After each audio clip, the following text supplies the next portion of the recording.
time now. So let's play hockey. Yep. All right. Welcome to the Let's Play Hockey podcast. We're joined by Ryan Rintoul, former Division I hockey player and current scout for the Western Hockey League. And we're going to talk a little bit about the NHL draft, the WHL, junior hockey, and all the things. Welcome, Ryan, to Let's Play Hockey podcast. What'd you think of that draft? Well, thanks for the invite. Yeah, the draft. I'm such a huge hockey fan through and through, so I'm constantly paying attention to the draft and everything beyond that. No shock there for the first pick for me. Schaefer was an easy number one. One of my best friends coached him in the U17 Worlds, the Ivan Helinka. So I had inside scoop that he was going to be the number one for probably about the last 3 or 4 months. So. But yeah, really deep draft. Misa's an amazing player. Porter Malone's going to be a really good player.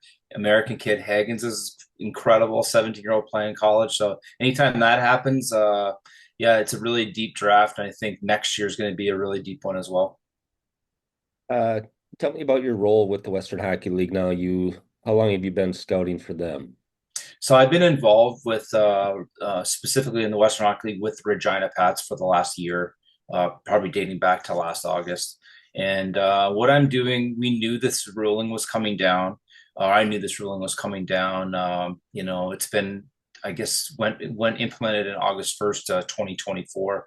And because that was going on, I wanted to be involved because I knew that there's so much talent here in Minnesota. And really my focus is I'm a US scout, but really my focus is on the state of hockey, right? Minnesota. Of course, if there's a kid in North Dakota or a kid in Arizona or a kid in Texas, we're definitely paying attention. But Minnesota is where I'm primarily focused and where I hope to gain the trust of some of the parents, players, advisors, and so they can better understand all their choices and options. Obviously, with the ruling coming down now, we're seeing some kids jump to the WHL, some Minnesota kids, where typically they'd go NAHL or USHL. You grew up in Winnipeg, correct? Yep, West Okay. Side. Yep. And you've been in Minnesota for a good amount of time now. Just tell me a little bit, what's the difference between Canadian youth hockey and American youth hockey, maybe even specific Minnesota youth hockey? What are the differences there? Are there a lot of differences in the Yeah, development models? it's a great question. I think that when I was growing up, the goal was to play in the Western Hockey League and then play in the NHL. And kid growing up here, the good player here is I want to play on my local high school team, then I want to play for the Gophers, and then if I play in the NHL, it's fine. So the mindset's a little different. And I think now with the big shift and the change in mindset has to come along with it. Meaning back in the day, we didn't know when I was 14 and protected by the Prince Albert Raiders in the Western Hockey League and going to Moose Jaw's camp when I was 16. I didn't know that if I would have made that team, I would have completely erased my college eligibility because college wasn't even a thought process for me at the time. For the kids here, they know all about college. It's what they're striving to get to. So now what they get to do, and the big winner in this whole thing is probably skipping ahead here, but the choices for the players is just incredible. They're not risking college eligibility, but they're still getting the opportunity to play in, what we think is the best developmental and exposure league in North America. You talk about developmental and exposure. You got the WHL, you got the OHL, you got the Quebec Major Junior Hockey League, Correct. all under the CHL umbrella. Yep. A huge player pool, right? And Huge. obviously, with the ruling coming down, what have you seen from NCAA coaches, colleges now with that player pool being available? I imagine the phones have been ringing. I'm pretty plugged in with being living down at Shattuck for 4 years. I'm good friends with all those coaches, and because of my college background, I know some of the coaches in that coaching world. So I'm pretty plugged in. And then I'm also on the other side of the coin. I'm working in the Western Hockey League, so I'm kind of like know both sides of it. very, very interesting what's going on. I would almost say that I don't want to say the word every is that means everybody, but it's close to every college hockey team is recruiting in the Central or Canadian Hockey League. So it's that much. I don't want to name teams, but I can tell you that their recruiting budgets have changed, and they've made detours from driving in one lane and changing lanes and getting up to a different city because those players became available and eligible. So it's a huge shift. That's why you're seeing, I think right now it's approximately 300 CHL players have committed to playing college already in the first 6 months. And as you said, the player pool is huge. You're talking about 60 teams across Canada that have 20 players per team. You're looking at 1,200 eligible players a year now that weren't available before, and they're good players. So it's going to be very interesting to see what happens. Right. And if you're an NCAA coach, there was some speculation at the beginning that, okay, well, these CHL kids, they're not really going to be interested in playing college hockey. They just want to, go play in the NHL. But my thought process was, well, that doesn't matter because the coaches are going to want these players, So it's not so much the players wanting to play college, it's the college coaches wanting these players on their team because as soon as one college does it, you got to follow suit, right? We saw years ago with the Gophers, they would only recruit Minnesota kids. And Yeah. then it's like, okay, well, if we want to win a national championship, maybe we got to go out and get a few different, guys from outside. Thomas Vanek being Go get the best guys you can get. yeah, absolutely.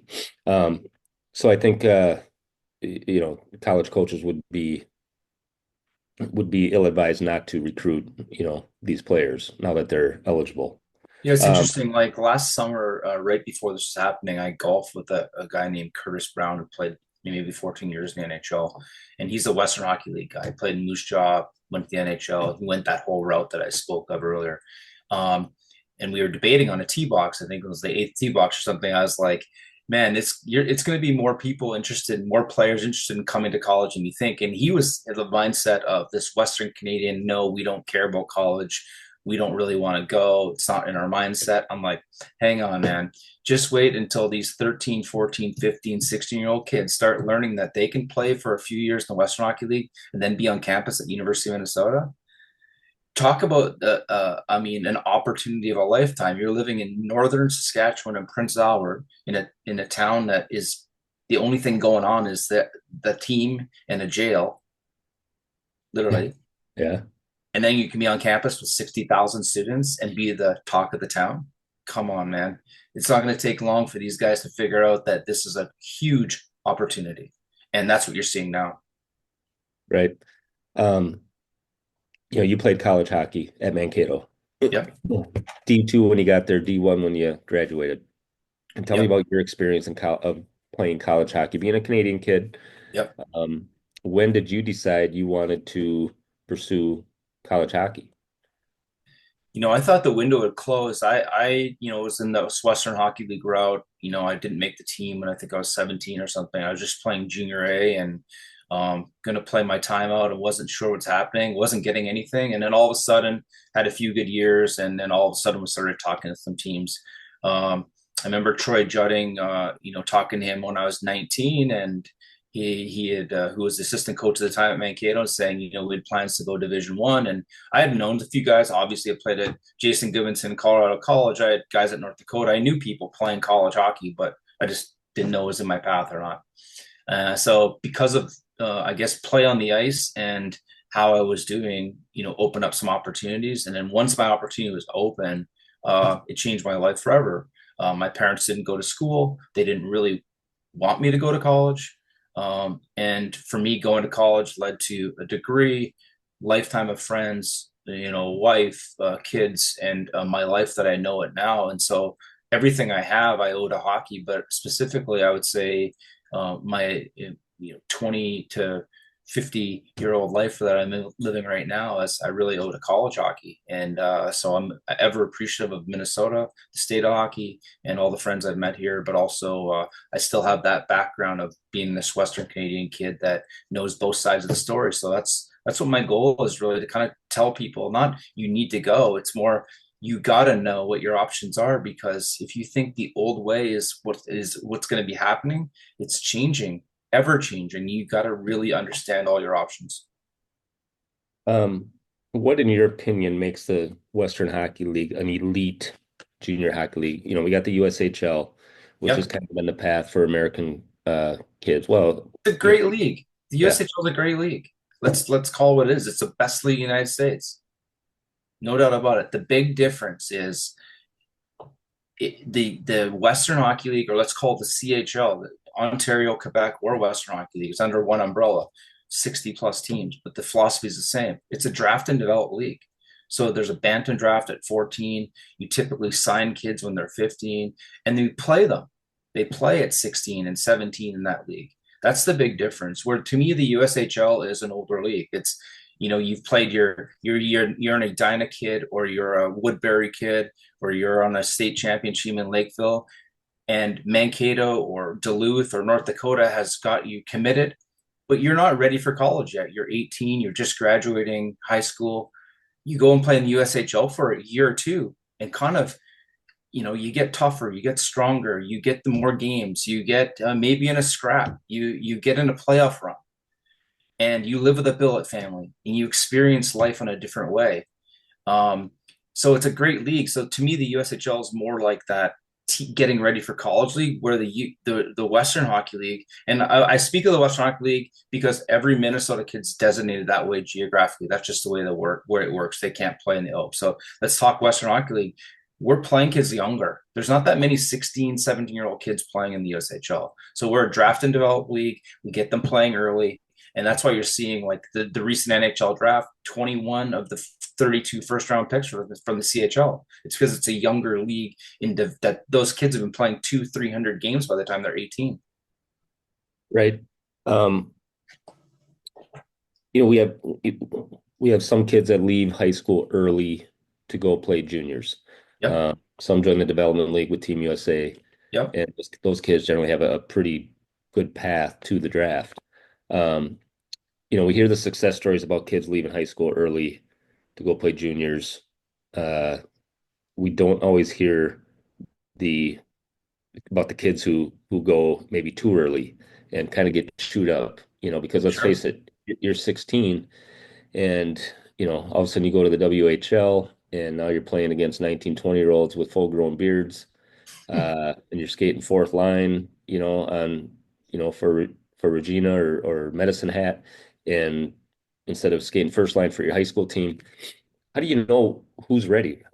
How do you know which kid is, mature enough to be able to experience junior hockey in such a tough league at 16, 17 years old? I mean, Yeah. the skill is one thing, right? But you still Yep. got to have the mindset, you got to have the maturity, you got to be physically ready, right? Yeah, we talk there's no gifts. You're not just granted the opportunity to be on the team because, like, oh, you want to come so you can play.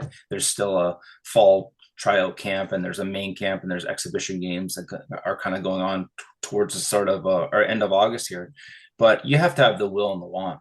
I mean, you can't just um, be the dynamic superstar in Duluth or Edina, and just kind of, you want to come and play in the Western Hockey League. It's not just automatically going to happen.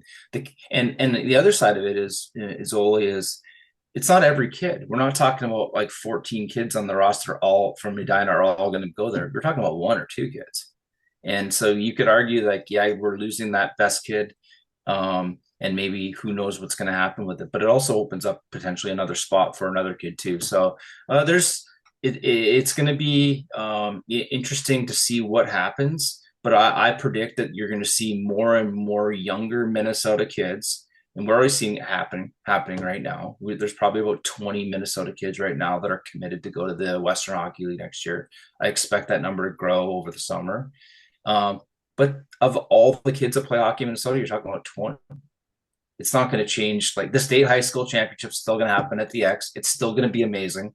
The kids are going to be cheering like crazy, and the place is going to be packed. And no one's going to be like, "Oh, but what about that one kid that's playing Musha?" I mean, I don't think anything's going to change. Honestly, I think it's just going to open up again options for the best players and the elite players that want to play against the best of the best at a younger age and kind of go through that developmental and exposure model.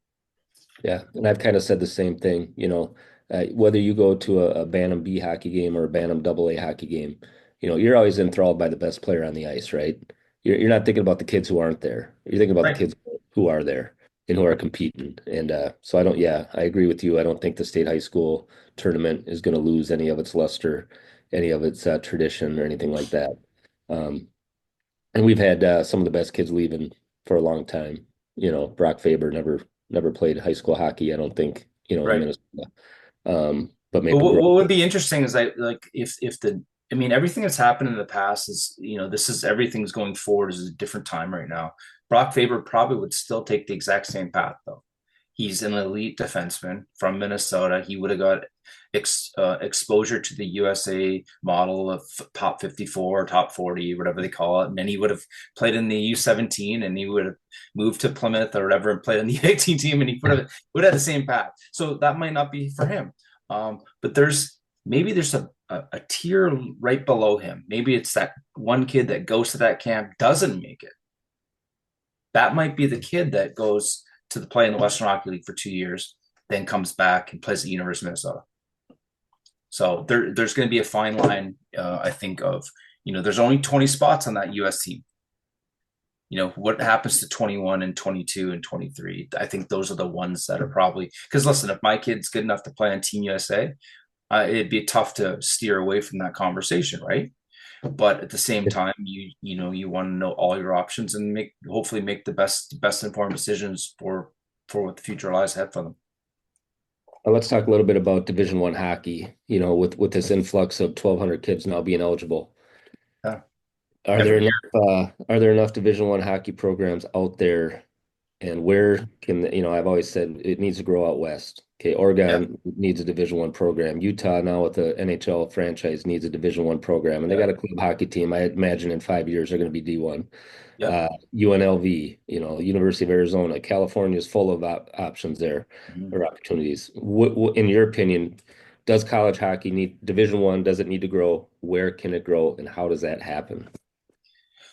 Yeah, I think the battle with the issue with college hockey growing, obviously I agree with you 1,000,000%. There's, you could say University of Colorado, you could say Utah, you could say University of Washington, USC, UCLA. Can you imagine UCLA, that baby blue and yellow playing at the Gophers or something? That's crazy. They could literally, there's so much talent out in California. You could literally make an all California kid team and they would compete. They'd be very good probably. Yeah. So it's hockey's booming in the United States. There's tons of opportunities. So we need more teams, but there's gender equity issues. There's the cost of the building. There's percent of females and males on a campus. There's just a lot of factors that have to go in that would have to, the criteria would have to, what program do you eliminate? If you add hockey, do you have to add women's hockey too? Big Ten only has 4 women's hockey teams right now. So like, University of Colorado, let's just use them. They decide they want men's hockey. They're 55% female campus. They've got to add another sport. They've got to add women's, there's got to add $100 million facility probably minimum. I mean, Augustana has just started Division One hockey. They put a 3,000 seat arena is what they're building or what's built. It's about a $60 to $80 million project. So you need a donor, you need gender equity covered, you need buy-in from the university, and but it's got to happen. I mean, there's not enough room. So you're gonna see Division III teams get a lot better, and maybe it helps evolve a Division II thing. Maybe that pops back up again. Yeah. Division II kind of went away back in the 90s there. Yeah, that's another one of my takes was Division III hockey is going to get really good. definitely. It already is good. Oh, sure. Yeah. Yeah. But you're The going to best see Division III teams could beat the best Division I teams on any given night, depending on goaltending and how they play defensively. I'm not saying the worst Division III could beat the best, but the top Division III teams, No doubt about it. A lot of them have good Division I players that have transferred, didn't like the lifestyle in Division I. So I agree with you. Division III is going to really explode. Yeah. And Division I hockey now, especially with some programs, has become, it's kind of a stepping stone to, the NHL or to Absolutely. professional hockey, where, I think back when you and I grew up, when we were younger, you played college hockey because, you wanted to win a national title, you wanted to compete. Now it's more individualized, I think. Yeah, agree. Which I think makes it tougher, and we'll go back to what Herb Brooks said when he picked the 80 team. You don't need the best ones, you need the right ones. Well, yeah, we've seen teams, that had the best talent, hey, we got 11 draft picks on this team. We should be walking over everybody. It doesn't always work out that way. So I think D3 hockey's got a chance to really maybe even grow kind of a fan base too, because it's just more of a traditional, we're playing for trophy here. We're not playing for, Not just that, the for a camaraderie, draft the spot. four years of a guy on a team on campus, people get to know people, that kind of stuff. Yeah, I think the one CHL NCAA rule thing that's going to really affect college hockey is you're going to get. I mean, the best players from Canada have never played college. And this is a controversial statement, but the best Canadian hockey players haven't really played college hockey yet until this year. I mean, there's exceptions, of course. I know Jonathan Toews played college hockey. I know Kale McCarr played hockey. I know, like there's a few exceptions, but in general, the pathway is the CHL, the Western Hockey, the O, the Q. Now, I mean, you've got Michigan State with Cade Lindstrom, who is either going to make Columbus this year, or he's going to play at Michigan State. It's insane. Yeah. If Gavin McKenna goes there, I mean, he won CHL Player of the Year as a 16-year-old. He's going to be the first overall pick in next year's draft. If he plays on a line with Lidstrom like he did at Medicine at Michigan State, I mean, if you're on the Michigan State power play last year, you're not anymore. Right. I mean, and those guys are there for 1 year, and Yeah. then they're going to the NHL. Yeah. So, Yeah. talk about the whole one and done thing. College hockey just opened that vault for sure. For sure. Let's talk a little bit about NIL and the CHL players or basically anybody from Canada with a student visa. What I've read and research is they're not eligible for any NIL money. Is that correct? I don't know the answer to that, but Okay. I will comment on it. I would, from what I know about college hockey and being a Canadian on that, I think it's an F1 visa. I think is what it's called. You can make money on campus. I know for a fact that when I was playing hockey at Mankato, we worked on campus and we could get paid through the university. It was Mhm. considered on campus work, and we were allowed to do that. So I don't know if that's the way they're going to route it and do it, but I know that some of those players are not coming to Penn State and Michigan State and not making any NIL money. Yeah. It's It's an happening somehow, some way. it's another game changer, and I I mean, keep imagine. in mind the CHL is allowed to pay their players currently, right? Modest stipend for the guys make $90 a week, or those kind of things.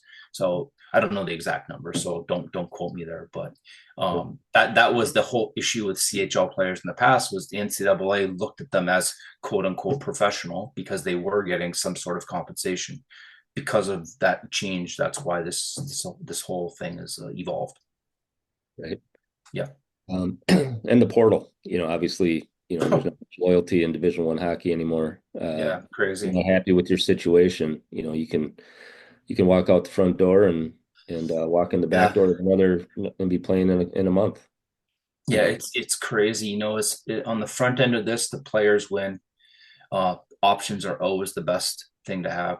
The second winner of this whole thing is the NCAA. They're getting the best players from college that are possibly could be available for college hockey. The NCAA is going to be as good or better than it's ever been. The big losers in this, or the hardest jobs out there, coaches. I mean, keeping loyalty, keeping some of these kids. Can you imagine you're at a school, you have a great year, and then all of a sudden another school comes and said, "Hey, we're going to give you more money and a monthly stipend to come here and play." I'll tell you one story. I know of a 16-year-old in Minnesota who's a good player who has been offered a deal because they're allowed to talk to kids starting January 1st. They're not allowed to offer anything to August 1st for that Right. age group, right? The 2008s. He's got a deal on the table right now for $1,500 full ride and travel expense, everything, school education, the whole full boat at a big time school, plus $1,500 a month spending money. Yeah. It's all affiliated through NIL and ticket sales. Yeah, it's crazy. It's crazy. And that's just one of the 30 deals he has. Oh, really? So 16, he's probably already got a agent or an advisor or whatever. So they all do, Bryan. Yeah. They all have advisors. Yeah. It's just different. So I want to pick your brain now too, just being a scout, and we have a lot of hockey dads and moms and even players who watch our podcast. What do you look for in let's say a Bantam age player, or even a high school player? As a scout, what do you look for? What are some of the intangibles? Obviously, you got to be able to skate, you got to be able to handle the puck. Yeah. But what are some of the intangibles that you look for as a scout?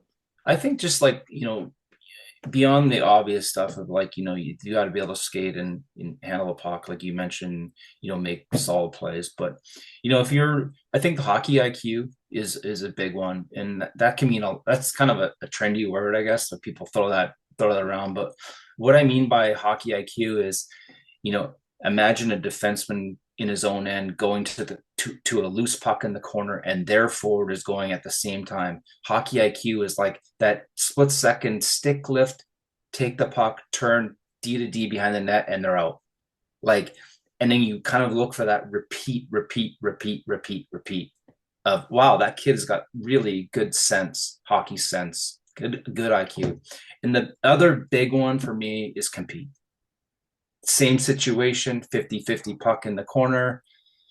Do I shy away? I'm scared to get hit. Or do I explode into that, beat the person there, and don't even have to take a hit? So it's like you have to have that compete. There's no mommies and daddies on the ice when the doors are locked and the blades are on the ice. And you can easily recognize high compete. So hockey IQ, high compete, matched with all those skill levels you said, is a really good start. Off the ice, what do the coaches think? What do your teammates think? What are their parents like? What are their goals? Who's their favorite player? What are they doing away from the game? Like, do they understand nutrition? Are they working out? Do they watch hockey? Do they talk about hockey? You got to have the will and the want. It's hard. It's not teachable. Right. So it's stuff like that, I would say. Okay. Advice to parents now. A lot of them are, say they got a pretty good player, and like you said before, there's so many options now. Yeah. Where can they go to understand? Obviously these advisors that they get, they kind of explain to them all the options that are out there. But I got a sense that these parents are getting pulled in so many different directions. You got your loyalty to your high school team. I mean, that's your buddy. You've been with them since you were 5 years old, and now you got a junior team calling you saying, "Hey, you're a good player. If you want to take that next step, you want to play college hockey, you need to come play here." Now, like I said before, sometimes that works out, sometimes it doesn't, and there's really no crystal ball. Sure. What advice do you give to parents who might be in that situation where, gosh, our phone's ringing, we got all these options, we don't know what to do? Yeah, it's a great question. And I think one of the first, the foundation of the things I've talked to with parents, I think of some of the Bantam parents. I really focused a lot on the 2010s this year because of the US draft and the changing of the rules. So I talked to a lot of Bantam age parents this year. And the first thing I always tell them is, like, the decision that you make that you believe in and you've talked with your son about, or daughter. I mean, I deal with the male kid, boys only. That's the right decision. There's no, if you vetted this out and you made the decision, there's no going back. Like, you've made that choice, and good on you. Whether it's coming to the Western Hockey League or it's staying and playing a White Bear, I don't really care, honestly. Like, we obviously want the best kids. We're trying to get the best kids for our organization, but if they vetted it out and made that right decision and it's the right one for them, I'm all for it. The thing I want is to make sure they know all the different options that are out there. And just because you have an advisor doesn't mean that they understand all the options. The advisor could be never left the state of Minnesota, might not know what the Western Hockey League is, might not know that what it's like playing in Youngstown in the USHL, might not know what it's like playing for Dan Wildfong down in Fort Worth in the NHL that won back-to-back NHL titles. So I would want to have an advisor. I tell them, ask the advisor questions, ask them how much they know about these leagues, ask them, do they understand their rosters and what are my opportunities? And just really dig, keep going to the whys and why and why and why and why. Because if you're paying for an advisor to give you advice, they should know what kind of advice to give you. And they should be kind of helping you steer and make correct decisions or the decision that's best for you. So I just try to give them the truth. And to me, the truth is in the numbers. If you're 16 or 15 right now, I think the pathway right now is, and you're an elite player. You got the will and the want, you got the compete, you got the hockey IQ, and you're an elite player in Minnesota. To me, the pathway is WHL, NCAA, NHL. That's the pathway ultimately. Again, we're talking 1 of 20 kids. Rare air kids in these big subdivisions, right? Minnetonkas, these Eden Prairies and Edina kids. We're talking 1 to 20. So that's my path. That's my pathway. That's what I think is going to happen. And what I tell the parents is just, work hard, have fun, be a good teammate, be coachable, enjoy the process. That's what I told my kids. I told before we went on here, both my daughters play Division I college soccer. Just go there and be supportive, love your kids, enjoy the time as a parent. You don't need to yell, you don't need to coach anymore. If they're good, just let them go play. Great advice. All right, Rents. Great talking to you. I think we'll wrap it up here. Best of luck to you here as this kind of evolves with ruling and obviously, we're going to see a lot of changes coming down the pipeline here, and I think we'll see some more maybe coming as well. Anything else before we go? Yeah, there's a couple. One question I get asked a lot is, how does the education thing work?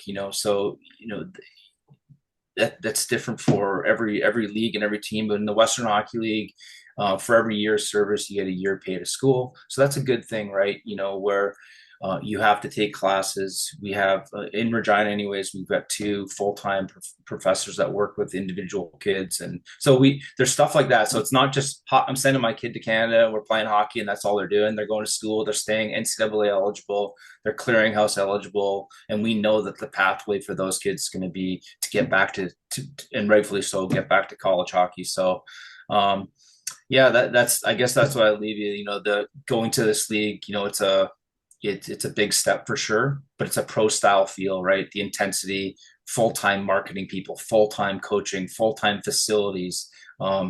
It's a real deal, but it's for the right kid who really has that, all those intangibles we discussed. So looking forward to seeing some great Minnesota kids make impact in the league, because I think Minnesota it's already on the map. I'll leave it at this. In the NHL, there's 2 provinces. Ontario's the #1 province for producing NHL players. #2 is British Columbia. 2 big populated areas. The 3rd biggest one is Minnesota. So I know it's not a province, but I mean it's close enough. So that tells you how much talent is here, and how much more talent could be get exposure to 32 NHL teams on a nightly basis in the Western Hockey League. So if you have that kid, that's the people I'm fighting for, is the ones to really get that exposure opportunity, development opportunity, and still not risk the college opportunity. So that's what I'm fighting for. Sure. Excellent. All right, Bryan. Thanks, Paul. Thanks for joining, and we'll probably have you on again, maybe mid-season, and just kind of see how things are going, and maybe you can give some insight on some of the top players that you're seeing around the state here, the state of hockey. We just had 16 Minnesotans drafted in the NHL, 11 more than any other state. Yeah. So we kind of no surprise at all. No. And I think someone said, I think 11 of those 16 played at least 2.5 years of high school hockey. We talk about the junior.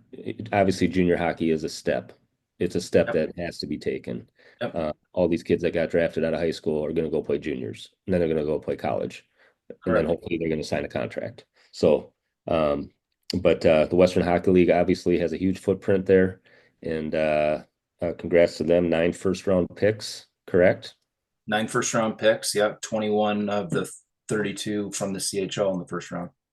Correct. And I think 90 overall picks of the 224. Yeah. Which is I think is over 40%. Yeah, something like that. Yep. Yeah. Well, obviously, a lot of great hockey being played here in Canada and beyond, and getting the best kids together and competing against each other. Kids are only bound to get better by doing that. Absolutely. That's what we want. Thanks for the opportunity to be on. And let's play hockey. All right, man. We will talk soon. Thanks, Ryan. All right, that is our Let's Play Hockey podcast for today. Please check us out at www.letsplayhockey.com. We do have a draft story that was put up shortly after the draft, focusing on the Minnesota kids who were drafted. 16 kids from the state of hockey were picked up by the NHL franchises. We got profiles and bios of each kid and a little scouting report on each kid too, and we wish them the best on their hockey journey, and there's plenty more that are on their journey, hopefully, to that draft. So follow us on Twitter and Facebook, and we will see you soon. It's time now. So let's play hockey.